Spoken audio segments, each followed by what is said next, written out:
안녕하세요. 더 딥다이브에 오신 것을 환영합니다. 책이나 영화를 볼 때 왠지 모르게 그냥 슥 넘겨버리는 부분 다들 있으시죠? 오늘 우리가 살펴볼 창세기 5장이 바로 그런 부분입니다. 이름, 나이, 이름, 나이.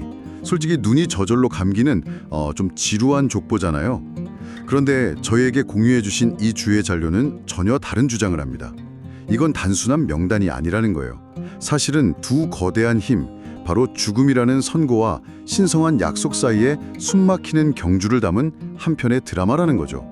그래서 오늘 우리의 임무는 이 족보의 먼지를 털어내고 그 안에 숨겨진 드라마를 찾아내는 겁니다.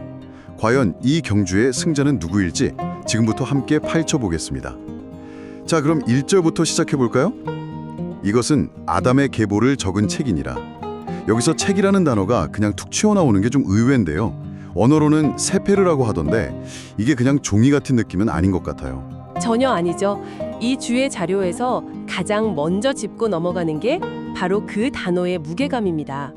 세페레는 단순한 기록이 아니라 법적인 효력을 갖는 공식 문서나 증서를 의미하거든요. 아, 문서요? 네, 다른 곳에서는 심지어 이혼 증서를 가리킬 때도 쓰일 정도니까요. 와, 그럼 이건 그냥 가족 앨범이 아니라 거의 뭐 등기부등본 같은 거였네요. 시작부터 분위기가 확 달라지는데요. 이 기록은 공식적인 법적 문서다 하고 도장을 쾅 찍고 시작하는 거군요. 정확합니다. 이건 사적인 기록이 아니라 인류의 역사가 어떻게 시작되었는지를 증명하는 공식 문서라는 선언인 셈이죠. 그리고 바로 그 공식 문서에 아주 중요한 변화가 기록됩니다. 1절에서는 하나님이 자기 형상대로 사람을 창조하시되 3절을 보면 아담은 자기의 모양, 곧 자기의 형상과 같은 아들을 낳았다고 나와요. 잠깐만요. 하나님의 형상에서 아담의 형상으로 바뀌었네요. 그냥 아빠 닮은 아들을 낳았다는 그런 당연한 말 아닌가요? 표면적으로는 그렇죠. 하지만 이 자료는 그 미묘한 차이가 이 족보 전체를 관통하는 핵심이라고 말합니다. 여기서 중요한 건 아담이 그냥 아담이 아니라 타락한 아담이라는 점입니다. 아, 하나님께 불순종해서 너는 흙이니 흙으로 돌아갈 것이라는, 즉 죽음이라는 선고를 받은 상태죠. 그러니까 핵심은 원본이 아니라 복사본의 복사본을 물려받았다는 거군요. 하나님이라는 완벽한 원본에서 아담이라는 첫 복사본이 나왔는데 그게 한번 구겨진, 그러니까 타락한 후에 계속 복사되니까 그 구겨진 자국, 즉 죽음이 그대로 따라온다는 의미로요? 완벽한 비유입니다. 바로 그겁니다. 그래서 이 족보는 사실상 죽음의 유산이 어떻게 되울림되는지를 보여주는 기록이기도 한 거죠. 심지어 3절에 나아라는 단어의 원어적 의미가 해산의 고통을 겪다라는 뜻을 품고 있다는 점도 이 주에는 지적합니다. 아, 정말요? 네. 아들을 얻는 기쁨의 순간에조차 창세기 3장에서 주어진 저주, 즉 아내의 출산의 고통이 계속 그림자처럼 따라다니고 있다는 걸 암시하는 잠치인 셈입니다. 와, 정말 촘촘하네요. 기쁨과 슬픔, 생명과 죽음의 저주가 단어 하나하나에 얽혀 있군요. 자, 그럼 이 죽음의 계보가 어떻게 전개되는지 본격적으로 들여다보죠. 6절부터 보면 정말 지루할 정도로 똑같은 패턴이 반복됩니다. 누가 몇 살에 아들을 낳고 그 후로 몇 년을 더 살다가 총 몇 살에 죽었다. 낳고 살고 죽고, 이게 계속 복사 붙여넣게 되는 느낌이에요. 맞습니다. 그리고 바로 그 반복적인 리듬이 이 주의 자료가 말하는 첫 번째 거대한 메시지입니다. 그리고 그가 죽었더라라는 후렴구가 계속해서 울려 퍼지면서 그 누구도 죽음을 피할 수 없다는 사실을 독자의 뇌리에 각인시키는 거죠. 이건 정말 냉혹할 정도로 정직한 기록입니다. 그야말로 죽음의 행진곡이네요. 듣기만 해도 암울한데요. 그런데 아까 이 족보가 죽음과 약속 사이의 경주라고 하셨잖아요. 지금까지는 죽음이 압도적으로 이기고 있는 것 같은데요. 약속은 어디에 있는 거죠? 바로 그 낳고라는 부분에 숨어 있습니다. 아, 모든 세대가 예외 없이 죽음을 맞이하지만 동시에 모든 세대는 죽기 전에 반드시 다음 세대를 낳습니다. 이건 창세기 3장 15절에 나온 여자의 후손이 사탄의 머리를 상하게 할 것이라는 인류 구원에 대한 최초의 약속이 네네. 그 죽음의 파도 속에서도 끊어지지 않고 이어지고 있다는 증거입니다. 아하, 그러니까 죽었더라는 절망의 후렴구 속에서 나았더라는 희망의 멜로디가 계속해서 흘러나오고 있다는 거군요. 죽음이 한 세대를 집어삼킬 때마다 약속은 다음 세대를 통해 가까스로 살아남는 셈이네요. 와, 진짜 드라마틱한데요? 그렇죠. 이 족보는 죽음의 역사인 동시에 끈질긴 약속의 역사이기도 한 겁니다. 이 두 개의 축이 팽팽하게 맞서면서 이야기를 끌고 가는 거죠. 그런데 이 팽팽한 긴장감 속에서 아주 이상한 일이 벌어집니다. 모두가 따르던 낳고 살고 죽고라는 규칙을 완전히 무시하는 인물이 등장하잖아요. 바로 에녹입니다. 다른 사람들은 전부 죽었더라로 끝나는데 에녹의 기록은 그냥 하나님이 그를 데려가심으로 세상에 있지 아니하였더라로 끝나요.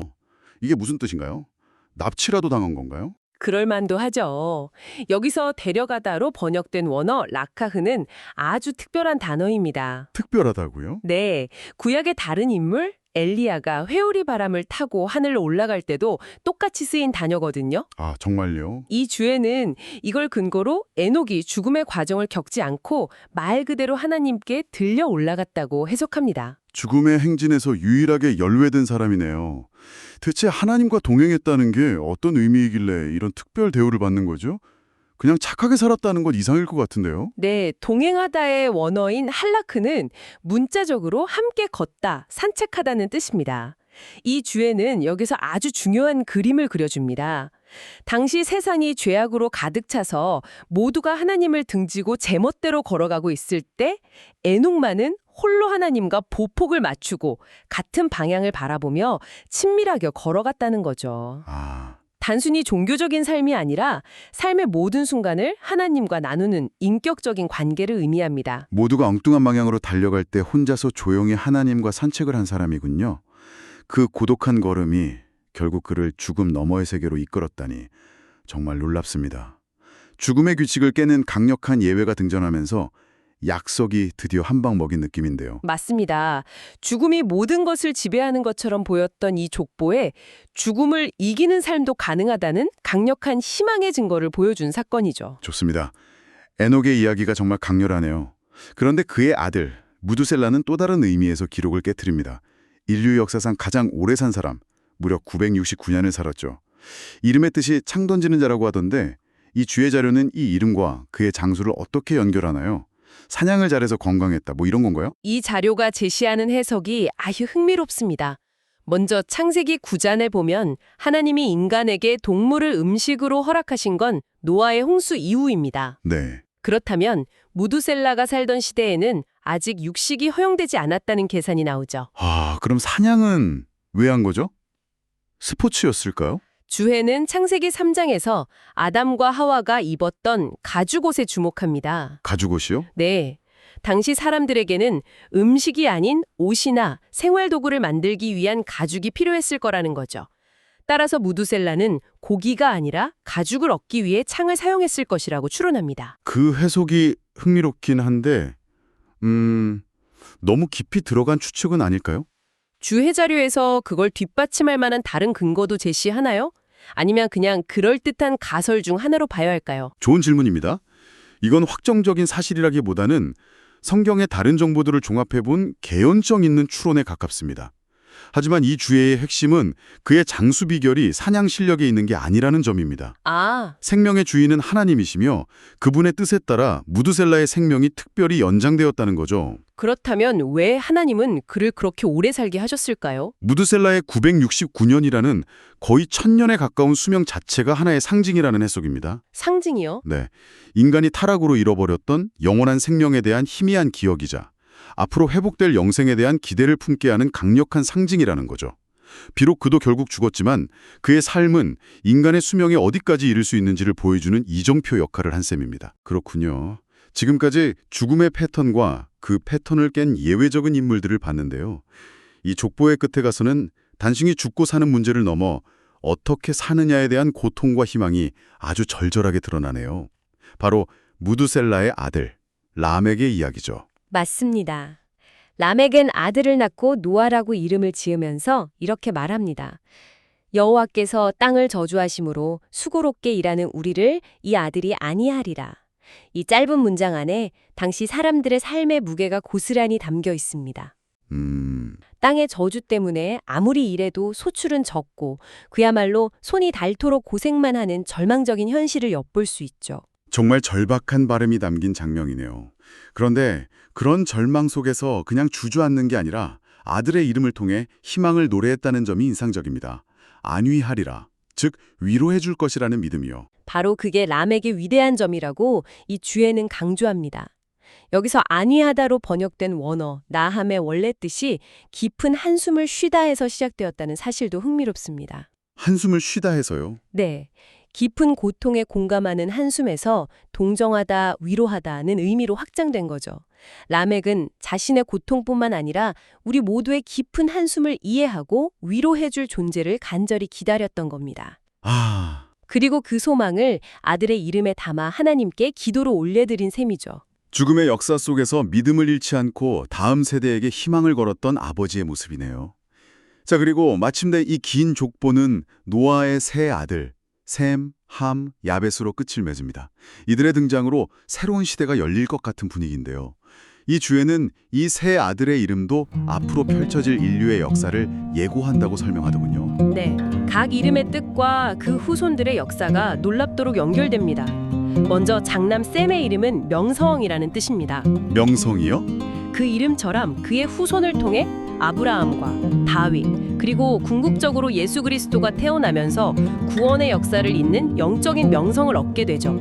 약속의 계보를 잇는 주인공이 되었군요. 그럼 둘째 함은요? 이름의 뜻이 검다 또는 뜨겁다라고요? 그렇습니다. 함은 나중에 아버지 노아에게 큰 실수를 저질러 저주를 받게 되는데요. 그 결과 그의 후손들은 이름의 뜻처럼 주로 아프리카나 가나안 같은 더운 지방에 흩어서 살게 되었고 역사적으로 다른 민족의 지배를 받는 경우가 많았다고 이 주에는 설명합니다. 마지막으로 야벳은 확장이라는 뜻이라고요? 네, 그는 노아에게서 자손이 번성할 것이라는 축복을 받습니다. 그리고 실제로 그의 후손들은 유럽과 소아시아, 지중해 연한 등 광대한 지역으로 확장해 나간 아리안족의 조상이 되었다고 해석합니다. 이렇게 세 아들의 이름과 그 운명을 통해 앞으로 전개될 인류 역사의 큰 그림을 암시하면서 이 기나긴 족보의 막이 내리는 거죠. 자, 오늘 우리가 함께 살펴본 이 주의 자료를 통해 본 창세기 5장은 정말 우리가 알던 그 지루한 족보가 아니었네요.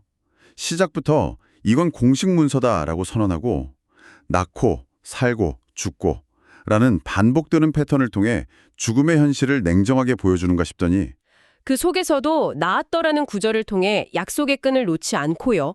또 죽음을 이긴 에녹이라는 파격적인 인물을 통해 희망의 가능성을 보여주었습니다. 맞아요? 그리고 절망적인 현실 속에서 위로를 소망했던 람에게 기도를 거쳐서 마침내 새로운 시대를 열 노아와 그의 아들들에게로 이어졌죠. 결국 죽보의 형태를 띤 하나의 거대한 서사시였네요. 죽음과 약속의 경주는 결국 수많은 패배와 희생 속에서도 약속이 다음 라운드로 진출하는 것으로 끝이 났고요. 이 내용을 알고 나니 앞으로 성경의 다른 족보들도 그냥 지나칠 수 없을 것 같습니다. 모든 이름 뒤에는 각자의 드라마가 숨어 있는 법이니까요. 이 족보는 아담의 실패로 시작된 암울한 시대와 노아를 통해 시작돼 새로운 시대를 잇는 매우 중요한 다리 역할을 하고 있는 겁니다. 그렇군요. 청취자 여러분께서도 한번 생각해 보실 만한 질문을 던지며 마무리하겠습니다. 주에에 따르면 라멕은 저주받은 땅에서의 위로를 바라는 마음으로 아들의 이름을 노아라고 지었습니다.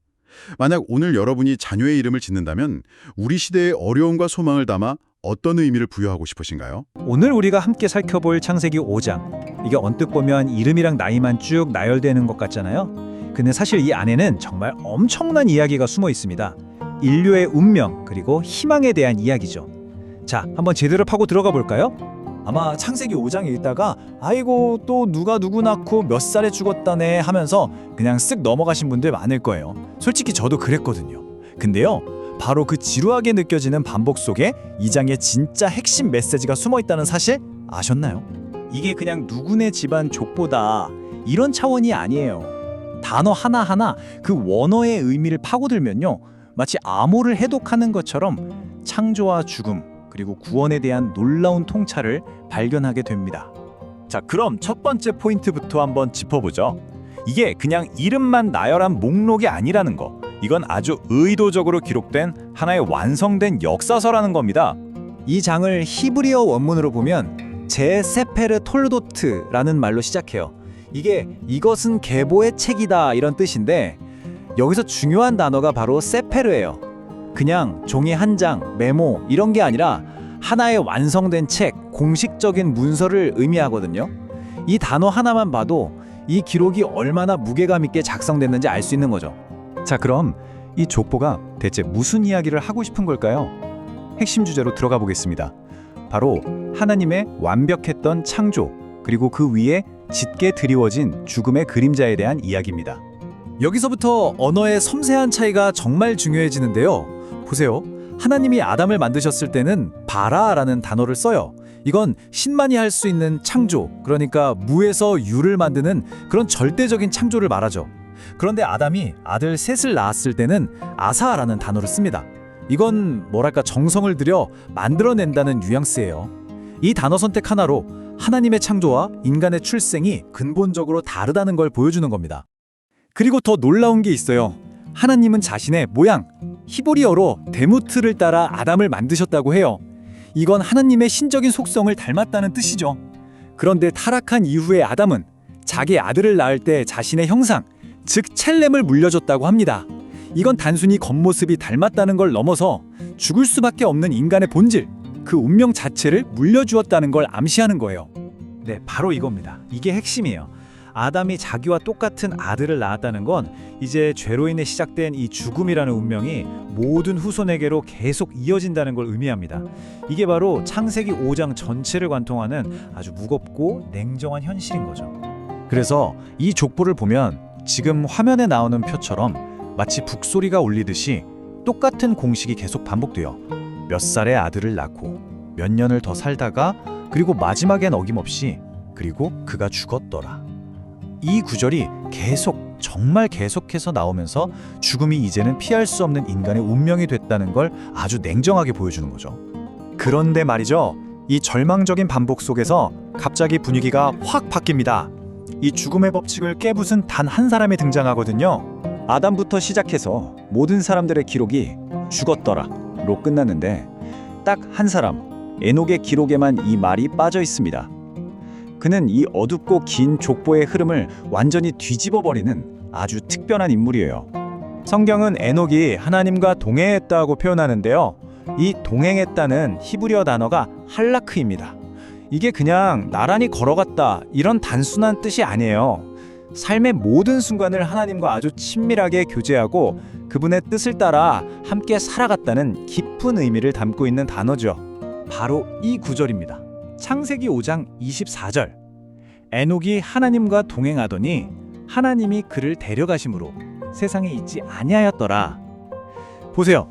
다른 모든 사람들과는 전혀 다른 정말 강력하고도 신비로운 결말 아닙니까? 죽었다는 말 대신에 하나님이 그를 데려가셨다고 기록되어 있어요. 여기서 데려가셨다는 단어가 히브리어로 라카흐인데요. 이게 취하다, 선택해서 데려가다 이런 의미를 가져요. 아주 중요한 건 나중에 선지자 엘리야가 불수레를 타고 하늘로 올라갈 때도 바로 이 똑같은 단어가 쓰였다는 겁니다. 그러니까 에녹은 죽음을 경험하지 않고 하나님께서 그를 직접 하늘로 데려가셨다는 걸 명확하게 보여주는 거죠. 결국 에녹은 이 죽음의 행렬로 가득 찬 족보 한가운데서 빛나는 희망의 등불 같은 존재인 거예요. 죽음이 끝이 아닐 수 있다. 하나님과 친밀하게 동행하는 삶을 통해 영원한 생명에 이를 수 있다는 그 가능성을 인류 역사상 처음으로 보여준 사례인 셈이죠. 그런데 에녹만이 희망의 전부는 아닙니다. 이 족보의 마지막 부분으로 가면 두 다른 희망의 징후들이 숨어 있어요. 바로 에녹의 아들 무드셀라입니다. 무려 969년을 살았죠. 성경에 기록된 인류 역사상 가장 긴 수명이에요. 이건 타락한 세상 속에서도 하나님이 허락하신 생명의 힘이 얼마나 위대했는지를 보여주는 동시에 우리가 원래 누렸어야 할 그 영원한 생명에 대한 희미한 기억이자 기대를 품게 만드는 숫자입니다. 그리고 무두셀라의 아들 라멕은 자기 아들 노아를 낳고 이런 예언을 남깁니다. 이 아들이 여호와께서 저주하신 땅 때문에 수고롭게 일하는 우리를 안위하리라. 고통 속에서 구원자를 향한 그 깊은 갈망이 느껴지지 않으세요? 여기서 안위하다, 즉 위로한다는 말의 히브리어가 나함인데요. 이 단어의 뿌리가 한숨 쉬다라는 뜻이에요. 이게 정말 의미심장합니다.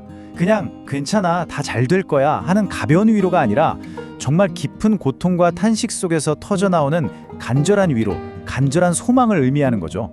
라멕은 아들 노아를 보면서 이 지긋지긋한 고통이 끝날 거라는 희망을 본 겁니다. 자, 이제 족보는 그 마지막에 이르러서 다음 시대를 열어갈 인물들을 소개하면서 마무리됩니다. 바로 노아의 세 아들 셈, 함, 야벳이죠. 흥미롭게도 이들의 이름은 앞으로 펼쳐질 인류의 새로운 역사를 예고하는 것 같아요. 명성을 뜻하는 셈, 뜨거움을 의미하는 함, 그리고 확장을 뜻하는 야벳. 이 이름들 속에 그들의 후손들이 걸어갈 길이 어느 정도 암시되어 있는 거죠. 네, 그렇습니다. 창세기 5장은 그냥 죽음으로 끝나는 비극적인 명단이 아니었던 거예요. 오히려 죽음이 지배하던 시대를 마무리하고 노아라는 인물을 통해 시작될 새로운 구원의 시대로 넘어가는 아주 결정적인 다리 역할을 하는 셈입니다. 자, 오늘 내용을 쭉 돌아보면 이런 질문을 던져볼 수 있을 것 같아요. 계속해서 죽었다고 말하는 이 고대의 족보는 어쩌면 죽음이 아니라 생명에 대한 이야기가 아닐까요? 끝없는 죽음의 반복 속에서 죽음을 이기는 한 사람을 보여주고 절망적인 고통 속에서 위로와 희망을 선포하고 마침내 새로운 시대를 예고하고 있으니까요. 결국 죽음을 말하는 것 같지만 그 너머에 있는 생명을 향한 하나님의 거대한 계획을 담고 있는 건 아닐까요? 여러분도 한번 깊이 생각해 보시면 좋겠습니다.